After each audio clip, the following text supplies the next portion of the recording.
Everyone wants to take their business, their skills, to the next level. Small and mid-sized business owners have exceptional insight into how to do this.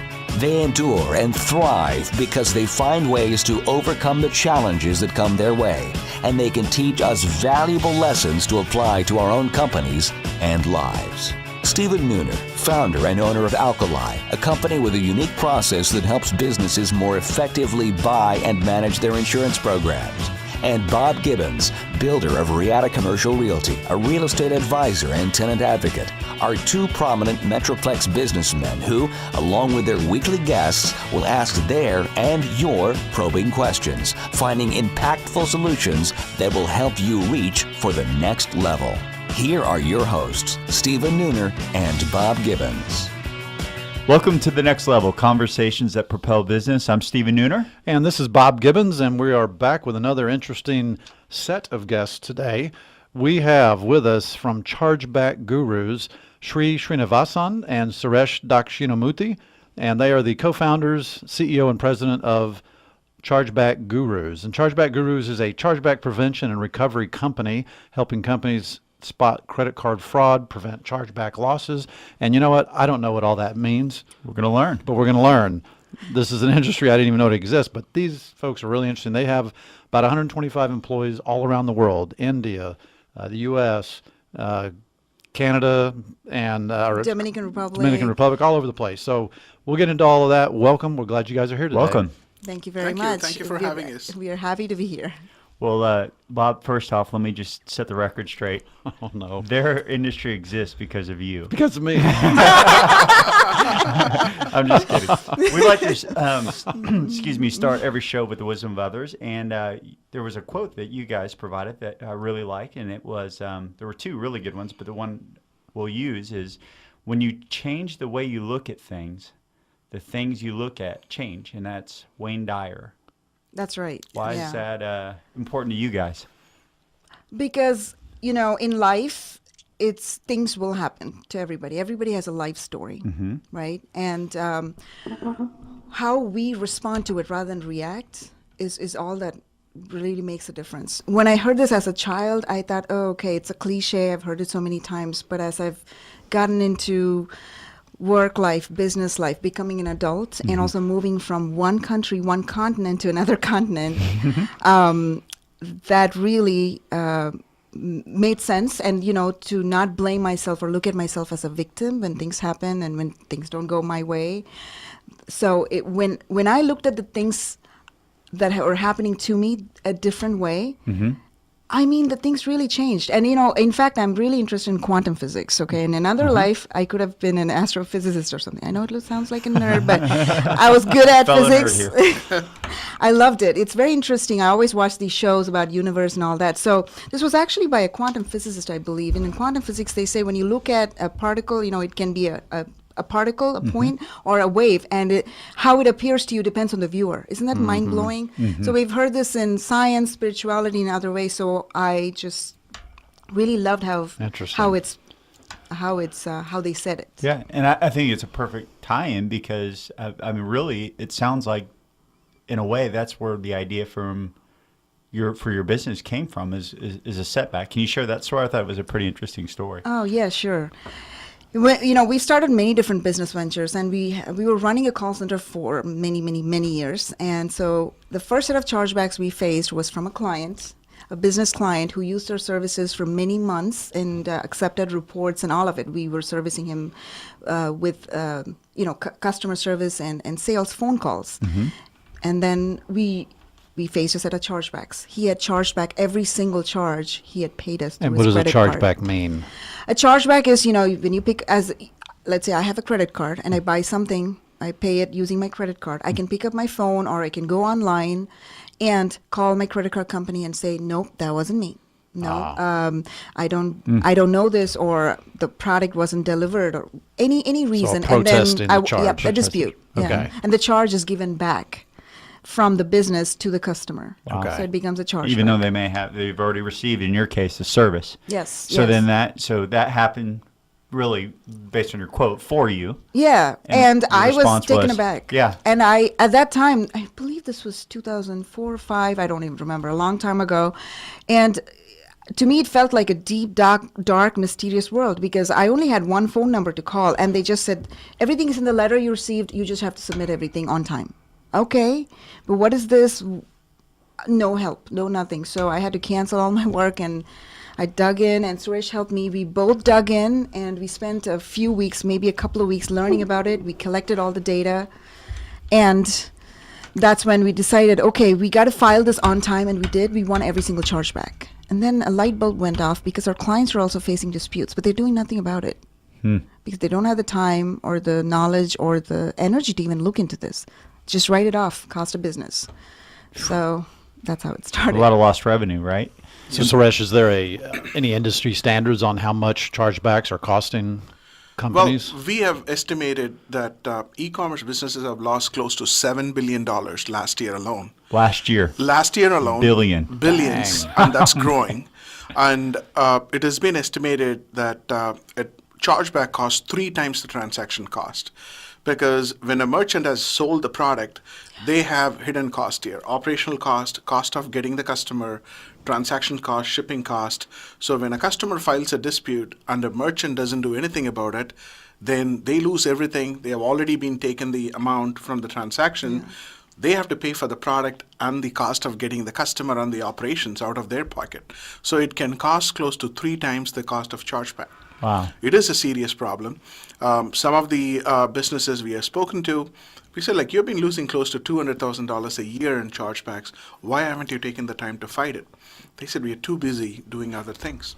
I mean, what's the percentage of sales that it has to get to before it becomes an issue that retailer is willing to deal with? Well, it's very surprising. I have seen up to 40% of their revenue being lost due You're to chargebacks. kidding. How do they have a margin big enough to absorb that kind of a loss? It's because poorly run business. They don't have numbers in place. Mm-hmm. They do multi-millions. I've spoken to entrepreneurs, millionaires, Exactly. great guys. They don't have the numbers in row. They think, I'm not going to look at sales. I'm going to be only looking at marketing. This chargeback, it's very mysterious. I don't want to look into that because it's so complicated. I don't want to get into that. And they don't even open the dispute letters. I had a diamond merchant, very interesting story. Exactly. Where he sold diamonds, consumer bought it for $10,000 online, returned it with a cubic zirconia fake diamond, filed Return a fraud. dispute. Oh, my goodness. Filed a dispute saying, I returned it, here is the photo, I made everything I can. The merchant didn't know how to respond. They lost money. So they came to us, they found us, and then right now we are helping them, and we were able to control their fraud and chargebacks. So it is $1 billion problem. Wow. So tell us, what is it that your customer is the retailer? Is that right? Or anybody Yes. that These accepts? are any e-commerce businesses. So e-commerce, anybody that accepts a credit card would Credit be cards, a yes. potential customer. Customers, yes. So what is it that you do for them? So we focus on 2 aspects. One is the chargeback prevention part, because we believe the best chargebacks are the one that are prevented. So we look at the business aspect. We look at every element of their business, and we analyze where the root causes are. Why are these chargebacks first happening? Are you doing anything wrong internally that's causing these chargebacks? Or are you focusing the wrong customers? How do you identify them? So we look at the big picture, we create solutions and strategies for them. So we help them naturally reduce their chargebacks. Another aspect is, in the e-commerce world, you cannot prevent a chargeback 100%. You can minimize it, because even a regular customer can have a wrong intention of cheating you. So they can buy the product, file a dispute. So what we do is, if the merchant has done everything that they are supposed to do, then we represent them, we fight those chargebacks, and we help them recover the money. And since we both are techies, we have built a very sophisticated system which can automatically retrieve all the chargeback information. It can notify us, notify the merchant. We fight them automatically using our system and the team members. And the merchant, all they have to do is log into our system. They know exactly how much money we have recovered for them, how many chargebacks we have prevented, what is it they can do internally to reduce their chargebacks naturally. That's awesome. So it's a fully built system they can utilize, and our expertise to support them be successful in their business. And sometimes we also give unofficial counseling to clients. They call us and they're mad. Like, how many conversations have we had when clients call and say, "I'm paying everybody else. Why am I not able to take even a salary out of my business? Yeah. It's a multi-million-dollar business on paper, but I don't see any bank account. I'm just running really tight on cash flow, and I'm not making any money." And then we got to sit down with them. Yes, it involves a lot of counseling. I bet. First. I bet. Well, I mean, We got to empathize with them also, because I understand, they're doing everything right sometimes, and it's something that we handle every day with clients. yeah. Well, I think what seems unique too is the prevention, because like I know because I'm an entrepreneur and I think of like I get sad when I see businesses close, right? I'm that kind of person. But when I get charges on our card sometimes, I will do a lot of extra research where I know other people might just dispute it, because I'll see something on there. I'm like, I have no idea what that is. And it's not in the name of the company that I bought. They're using some weird name that it's coming through my card for. And I'm like, what the? That was, And so I'll research and Google, and then it drives me crazy. And I'm like, I'm not buying from them anymore or whatever, because I just can't. I know, yes. It happens so much, Because I don't want to hurt them and dispute exactly. it. But if I can't tell what's this, Exactly. So are there some best practices that you see retailers can do Absolutely. to make sure that kind of thing doesn't happen? Exactly. And one of the most important things we do in our business, sometimes we don't even sign them up, but we really genuinely want to help entrepreneurs. As entrepreneurs ourselves, we understand their pain points. And we do give them education. We are merchant advocates. We've been featured in the press. We give them tips. And some of the best tips are like what he said, to his point. Make sure that you have a recognizable name and a phone number and a website and more information when somebody calls or picks up the phone and a customer wants to call their credit card company and ask them who this is. The rep on the phone should be able to give them the contact information. Have a website that clearly explains your policies. Make sure your customer understands what they're buying, what they're signing up for, if there's any recurring billing. Include all this information on your website, on the order email, and on the packing slip that you send, every piece of information that you can have. Train your call center reps. Make sure you answer your calls within 3 to 5 minutes. Within 3 to 5 seconds of somebody calling you. Okay. So these are some of the best practices they can do. In regards to client, I mean, you said e-commerce. Is it any size? We actually try to focus with e-commerce businesses who have a minimum of at least 25 chargebacks or more. We have clients who have called us and said, "Hey, you know what? I have 10 chargebacks. What can I do?" We actually give them the best practices, and we tell them, go and fight it yourself. Okay. Because you follow these. We have a package. We have an Paying ebook. it forward. We give it for free. Yeah. We don't actually charge them, because we wanted to help them succeed. So we tell them, if it grows bigger, where you're not able to control them and you're not able to manage it, just let us know. We'll be happy to help. But now you're in a smaller scale. You can fight it yourself. So we give them the tools and tips that they can actually learn to fight their own chargebacks. But our big focus is anybody who has got more than 25 chargebacks a month. Okay. All right, we're going to take a break. When we come back, we're going to talk about how do you manage a worldwide staff of employees. Stick around. And now, Confessions of a Recovering Landlord. Today's confession: tenants are not a landlord's primary client. Believe it or not, tenants are not just second on a landlord's list of clients, they're actually number 3. Landlords consider the investors who give them money to buy buildings their number 1 client. That makes sense. If they give them the money, they get to buy more buildings. That's what landlords are in the business to do. Tenant rep brokers are actually the number 2 client, because while a tenant may sign a lease once every 5 years, the tenant rep broker may show that landlord several deals during that same period of time. So the tenant rep brokers are considered by landlords to be the number 2 client. And then the tenants who actually pay the rent are number 3. Seems shocking, but make sure that you're represented by a broker to move you up on the food chain when dealing with landlords. What is the dream for your business? Is it to grow, scale, and make an impact in the lives of your team members and your industry? Or just to create more freedom for yourself?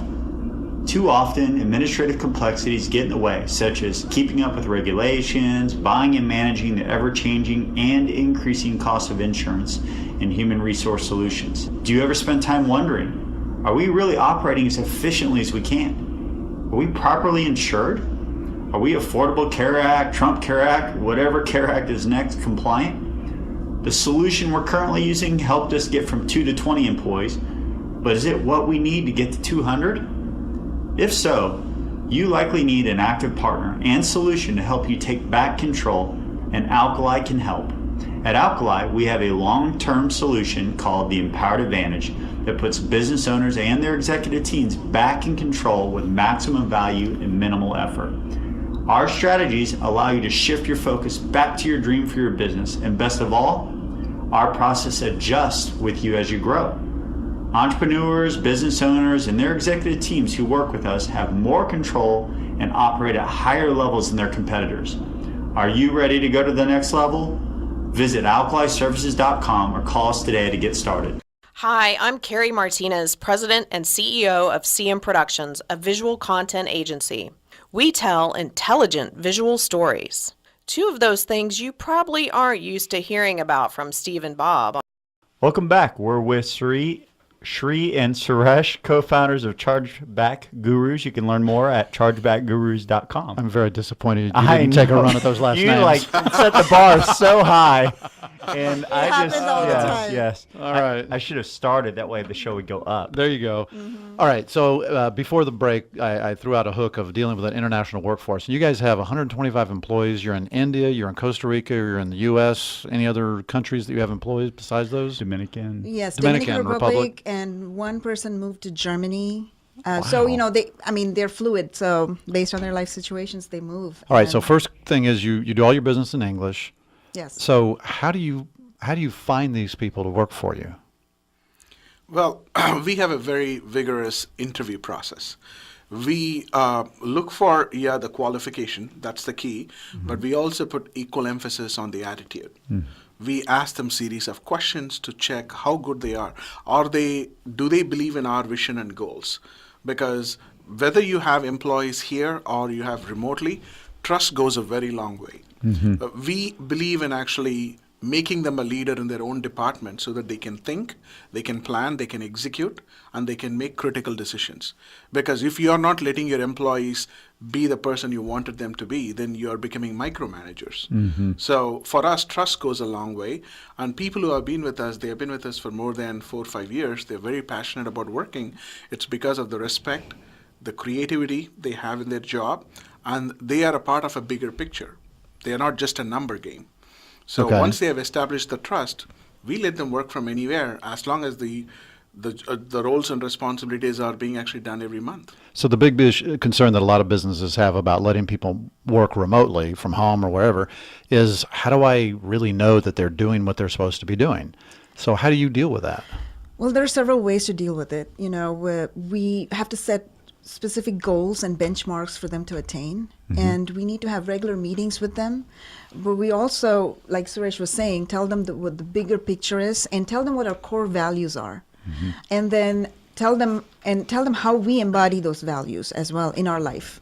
You know, the rules don't just apply to you. I may be the boss, but the rules apply even more to me, because as a leader, you know, we all know this. We are watching a glass box, and they watch us and they follow our lead. And when you're not there physically working with them, then you got to have more meetings and more ways of connecting with them through phone. We use Skype, we use video conferencing, and we create meetings through that. And we are also open to ideas from them. For example, when we were naming our new tool, we created a competition, or kind of like a competition, but we invited ideas for names and all of that from our employees. We were floored by the creativity from different people. And you were talking about diversity when you first invited me to be on the show. And we believe in diversity. I mean, I think we are more than 99.9% diverse, if you want to call it that. Well, human beings are human beings. What's that formula look like? I don't. I would want to know that too. So I mean, we've learned over the years of hiring people, and when we go into different countries or different cultures, we also respect their culture. That's very important. We respect them as, people and cultures, and we tell them we would expect the same from us. And we also honor our responsibilities and obligations. When we tell them we'll meet, a certain, let's say, a payment or a pay date, or, we will do this for them, we make sure we honor them. And that shows them that, they can trust us as well. So it's two-way trust. But your customers are primarily in the U.S. and Canada. And Europe. And a little bit in Europe and Australia, I think you said. Yes. So if you have, as you grow into other countries, let's say you go to France and you go to Poland and you go to wherever, are you going to then have to start hiring people in different languages? Absolutely. It's very crucial Yes. because sometimes in the business we have seen nativity can help and go a long way. People have that familiarity. So, if I'm hiring a vendor, I'm looking for some of my services, my immediate instinct is I wanted to hire somebody in the US because I'm based in the US and it's my natural instinct unless and until I make a conscious decision to go offline. So the familiarity goes a long way, and as and when we are expanding into other territories, we will definitely be looking into hiring people from the native place because it is all about culture, right? In the US, anybody can call a bank and file a dispute. It's easy, no questions asked. But if it is in Canada or in India, other places, it's very strict. Unless and until they really, really made a mistake, you're not going to be having an opportunity to call a bank and file a dispute. It doesn't happen in India. So there is a lot of research that goes on before we explore a territory. And we need to know the native culture, how the card is being accepted. Well, the laws. On the laws. And, that research goes also on the hiring process. Yeah. Interesting. You had mentioned the creativity around a new tool, so tell us about that. What's the new tool? The new tool is about preventing chargebacks from happening in the first place. Okay. Like Suresh was saying, anybody can call the bank and dispute a charge.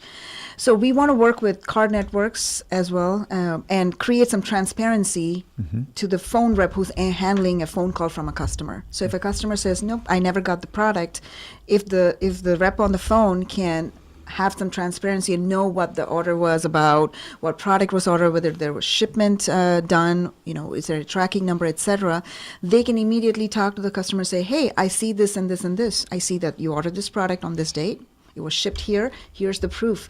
Are you sure you don't recognize the order? And here's the client business number. Here's the contact number. Would you like to contact the business?" So that way we can prevent chargebacks. So, Suresh, how do you get an entire banking system in a country on such of a tool, on that platform? The credit goes to the card networks like Visa, MasterCard, American Express. They're doing a great job in actually minimizing their efforts. Minimizing the chargebacks because they know it's a huge problem. Merchants have worked hard. They have delivered the products and they have honored their commitment, but there are still some customers who are actually taking advantage. So the card networks are requesting the banks to join a network right now. Okay. And we are actually partnering with the card networks in an effort to minimize chargebacks. So if a customer were to call the bank and say, "I never ordered it," the bank will have a lot of visibility about the orders. So a guy who thinks of actually cheating the merchant will think twice right now because the bank knows what they purchased. So our hopes is this new system will minimize a lot of these fraud claims that Help are everybody. being made.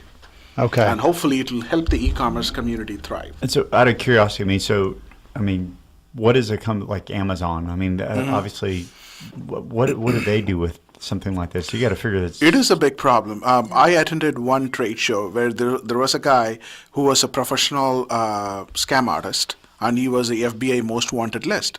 And he went to prison, and then he came back. They hired him as a keynote speaker, and he mentioned about how his team of people, because it's a card not present, that's the name of the trade show.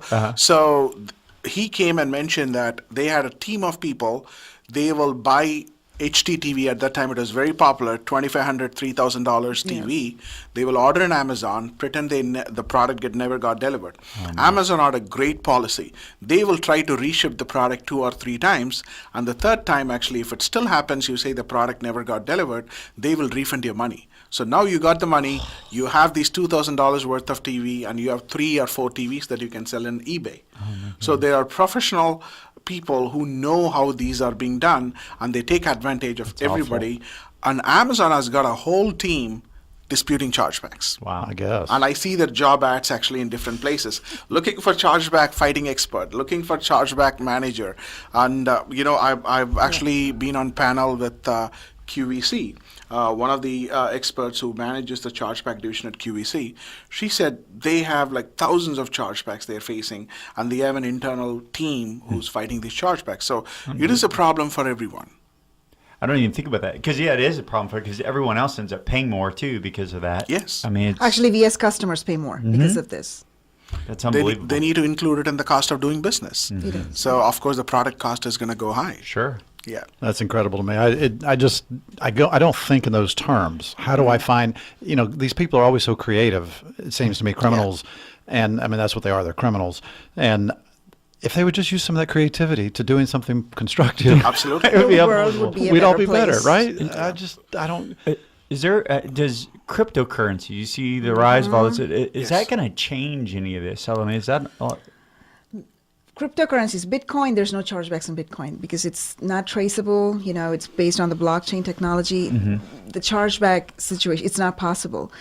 I think it's, some merchants and some people have started accepting Bitcoins, but right now Bitcoin is a little volatile. Oh, so I completely. think I saw a Wall Street Journal expose where a person tried to use Bitcoin to just buy stuff around town at local merchants, and it was like $50 worth of stuff cost them $250 because of Absolutely. volatile, yes. And I think with the cryptocurrency, the challenge that merchants might face is I'm buying a product, an inventory, or I'm buying this customer giving cash.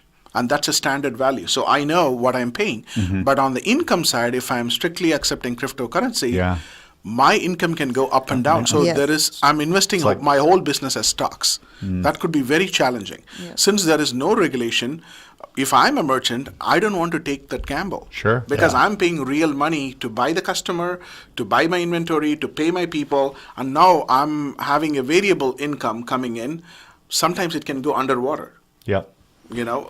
So Lose that money. could be a challenge for merchants when they're thinking of cryptocurrency.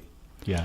Yeah. So what's one of the highs in your business recently? One of the great things that has happened? Yes, we've had a lot of press coverage this past year, and for me, the biggest high was being included in the Inc. 5000 list of fastest growing Congratulations. companies in Wow. the U.S. Yes, That's for awesome. the first time. It's a huge honor. Yeah, thank you. Yeah, How it do was you a get huge on that honor. list? Do they find you, or do you have to fill out some survey, or what? Yes, you got to fill out a detailed questionnaire, and they will also ask for income verification and proof about what you.